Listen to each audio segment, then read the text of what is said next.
और मैं बेसिकली साहिवाल का रहायशी हूँ और लाहौर रंग टीवी चैनल का जो है वो रिपोर्टर हूँ। आज जो मेरे साथ वाक़या पेश आया है, मेरी वालदा जो है ज़ईफ़ुल उमर वालदा मेरे साथ मौजूद थी और जिस तरह पुलिस अहलकार ने मेरे साथ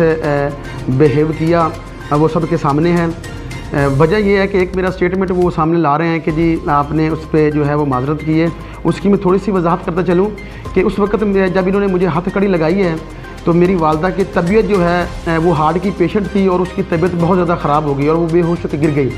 तो जो ऐनी शाहिदीन लोग थे उन्होंने कहा कि जी आप अपनी वालदा का सोचें और अगर ये बार बार इस बात की ज़िद कर रहे हैं तो आप अपना एक स्टेटमेंट दे दें। तो मैंने अपने स्टेटमेंट में भी यही बात की है कि अगर मेरी तरफ से इनको कोई तकलीफ़ पहुंची है, कि जबकि दूसरी वीडियो में भी वाज़ह देखा जा सकता है कि मैंने उनको किसी किस्म की ना तो कोई गाली दी है और ना ही मैंने उनके साथ कोई बदतमीज़ी की है, तो वो बयान देना मेरी इस बात